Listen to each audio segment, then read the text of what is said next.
किराएदार बेटा। उठ जा नालायक, सुबह के 8 बजने को है। तुझे एग्जाम नहीं देना क्या? थोड़ी देर और सोने दीजिए ना पापा। तू उठता या फिर मैं तेरे ऊपर पानी फेंकूं? रोज गधों की तरह सोता रहता है, पेपर की कोई टेंशन ही नहीं है। और एक हमारा समय था जब हम पेपर में फेल होने के डर से रात भर पढ़ा करते थे, सो ही नहीं पाते थे। तो क्या अब आप उसका बदला मुझसे लेंगे? मैं 15 मिनट बाद उठ जाऊंगा, आप प्लीज जाइए, मुझे डिस्टर्ब मत कीजिए। इतना कहकर रौनक रजाई ढककर फिर से सो जाता है। तू वैसे नहीं मानेगा, रुक मैं अभी पानी लेकर आता हूँ। बस फिर क्या था, इतना कहकर वो भागते हुए बाथरूम में जाते हैं और पानी की एक बड़ी सी बाल्टी लाकर रौनक के ऊपर फेंक देते हैं। पानी पड़ते ही रौनक झट से उठ जाता है। ये आपने क्या किया पापा? अब तो उठेगा नहीं तो यही करना पड़ेगा ना। वैसे थैंक्स डैड, आपके कारण ना अब मुझे नहाने की भी जरूरत नहीं पड़ेगी। चलिए अब आप माँ से बोलकर मेरे कपड़े निकलवा दीजिए, तब तक मैं ब्रश कर लेता हूँ। वैसे कल ना आप एक काम और करना, नहलाने के साथ साथ मुझे ब्रश भी करवा देना। ये ब्रश करने में ना मुझे बहुत आलस आता है। रौनक की बातों से अरविंद का मुंह खुला का खुला रह जाता है। वो अपनी पत्नी कमला के पास जाता है और रौनक की हरकतों के बारे में बताता है, जिसे सुन उसकी पत्नी हंसने लगती है। तुम अपने बेटे को समझाने के बजाय हंस रही हो। रौनक बच्चा है, धीरे धीरे सुधर जाएगा, आप क्यों उसके पीछे पड़े रहते हो? अभी नहीं सुधरेगा तो कब सुधरेगा? 10वीं क्लास में है रौनक, वो अब कोई बच्चा नहीं रहा। अरविंद की इतना बोलते ही वहां रौनक भी आ जाता है। क्या डैड, मैंने आपको एक काम दिया था, वो भी नहीं हुआ आपसे। अरे क्या हुआ बेटा? माँ, मैंने डैड से बोला था कि वो आपको बोलकर मेरे स्कूल की यूनिफॉर्म निकाल दे, लेकिन मेरे पीछे पड़ने के अलावा इनसे एक काम ढंग से नहीं होता। देख रही हो कमला, देख रही हो अपने लाडले को? अरे आप चुप रहिए जी। चलो बेटा, मैं तुम्हें कपड़े निकाल कर दे देती हूँ। बस ऐसे ही साल पर साल बीतते जाते हैं, लेकिन रौनक के रवैये में कोई बदलाव नहीं आता। वो पहले से भी ज्यादा आलसी और पूरी तरह अपने माता पिता पर निर्भर हो जाता है। 2 साल बाद पता नहीं कहाँ गायब रहता है पूरे दिन, अब तक तो आ जाना चाहिए था। अरे आप इतनी फिक्र क्यों कर रहे हैं उसकी? दोस्तों के साथ खेल रहा होगा, आ जाएगा अभी। ये कोई टाइम है खेलने का? 10 बजने वाले हैं, इतनी रात में कौन खेलता है? कमला कुछ कहती उससे पहले ही रौनक वहां आ जाता है। मम्मी जल्दी से खाना लगा दो, बहुत भूख लग रही है। तुम्हें तब तक खाना नहीं मिलेगा जब तक तुम बता नहीं देते कि इतनी रात गए कहां से आ रहे हो। ओ प्लीज डैड, अब आप एसी पे प्रद्युमन बनकर मेरे सर पर बंदूक लेकर मत बैठ जाना। अपनी फालतू की बकवास बंद कर और बता कहां से आ रहा है। माँ अब समझाइए ना डैड को। बता देना बेटा, इनको भी तसल्ली हो जाएगी। आप बोल रही हैं तो बता देता हूँ, मैं दोस्तों के साथ मूवी देखने गया था, इसलिए देर हो गई। तो इन सब चीजों में मेरे पैसे उड़ाता है? कभी 1 रुपया कमाने के बारे में सोचा है तूने? जब देखो हवा की तरह पैसे उड़ाता रहता है। माँ अब आप इन्हें चुप करा दीजिए, वरना ना मुझे गुस्सा आ जाएगा। अच्छा क्या कर लेगा? बता ना, क्या कर लेगा तू?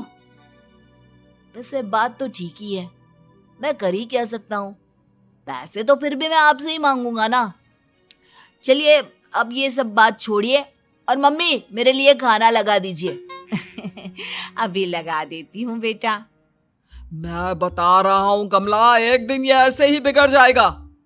ओफो, आप क्यों इतना पीछे पड़े रहते हो मेरे बच्चे के?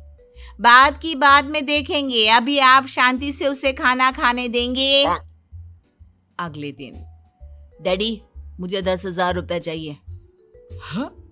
अब इतने पैसे क्यों चाहिए तुझे? डैड आप बिना सवाल किए कभी पैसे नहीं दे सकते क्या? जब तक तू बताएगा नहीं तुझे पैसे भी नहीं मिलेंगे। अरे अब आप अपने बेटे को पैसे भी नहीं दे सकते? नालायक, तेरी उम्र के लोग नौकरी करते हैं और एक तू है जो नौकरी करने का नाम ही नहीं लेता कभी। आप लोगों के होते हुए भला मैं नौकरी क्यों करूं? अरे हम कब तक पैसे देंगे तुझे?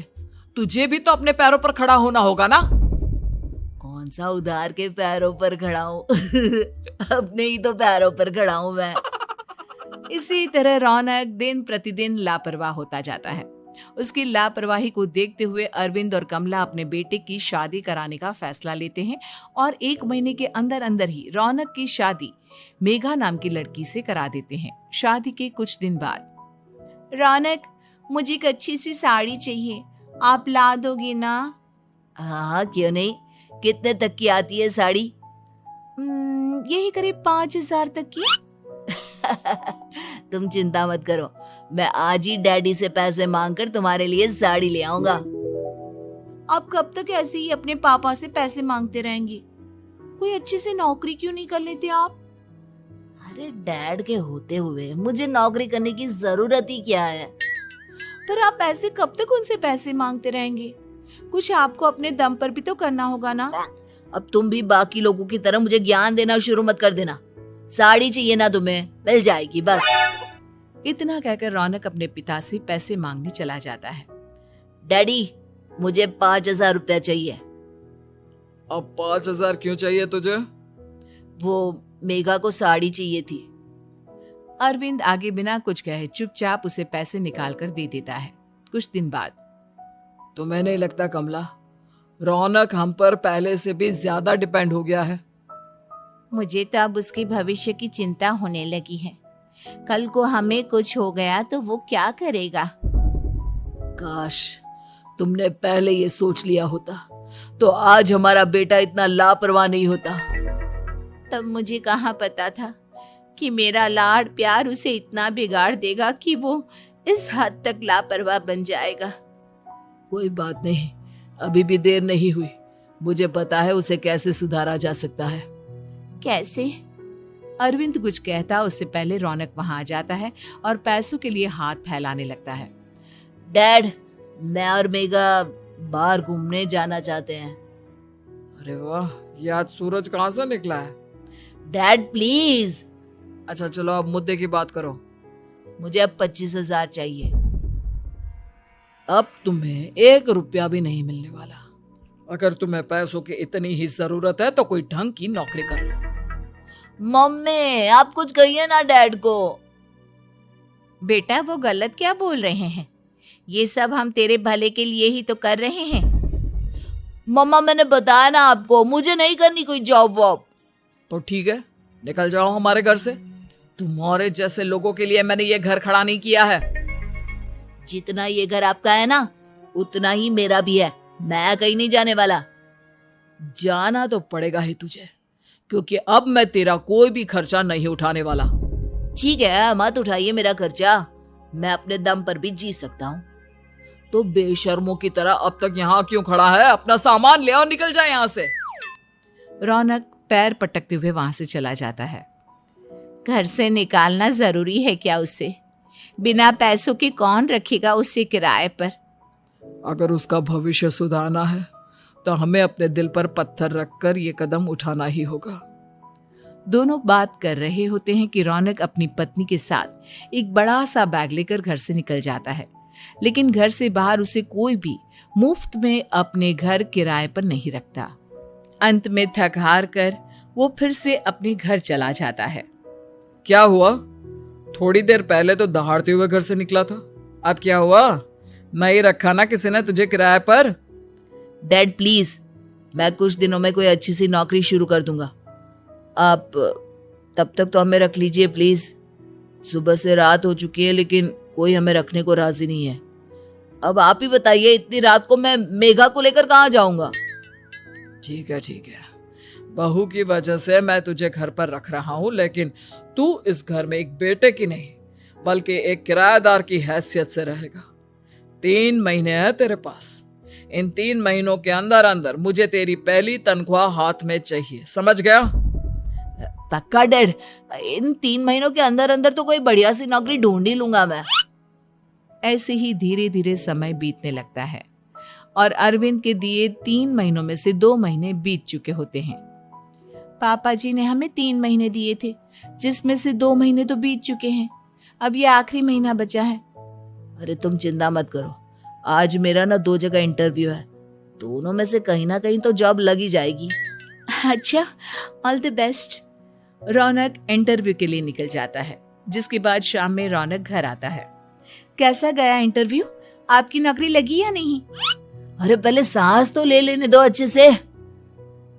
बताइए ना, मुझसे तो जरा भी इंतजार नहीं हो रहा है। वो दरअसल बात यह है कि मेरी नौकरी तो लग चुकी है, लेकिन पैसे बहुत कम है। कितने पैसे हैं? 15,000। इतने में अरविंद और कमला मिठाई का डिब्बा लेकर आ जाते हैं। बधाई हो बेटा। हम जानते थे तेरी जॉब जरूर लगेगी। लेकिन मेरी सैलरी बहुत कम है मम्मा। कम है तो क्या हुआ, धीरे धीरे बढ़ जाएगी। हाँ बेटा, हम तो बस चाहते थे कि तू अपने पैरों पर खड़ा हो जाए। मतलब अब आप मुझे घर से नहीं निकालेंगे? नहीं, ये सब हमने तुझे जिम्मेदार इंसान बनाने के लिए किया था। Thank you mummy papa. अगर आप दोनों ऐसा नहीं करते तो मुझे कभी अपनी जिम्मेदारियों का एहसास तक नहीं होता। आज आपने मुझे सिखा दिया कि इंसान का अपने पैरों पर खड़ा होना भी जरूरी होता है। इतना कहकर रौनक झट से अपने माता पिता के गले लग जाता है और अपनी कमाई की पहली तनख्वाह वो अपने माता पिता के हाथ में सौंपता है। इस तरह रौनक एक गैर जिम्मेदार व्यक्ति से एक जिम्मेदार व्यक्ति बन जाता है।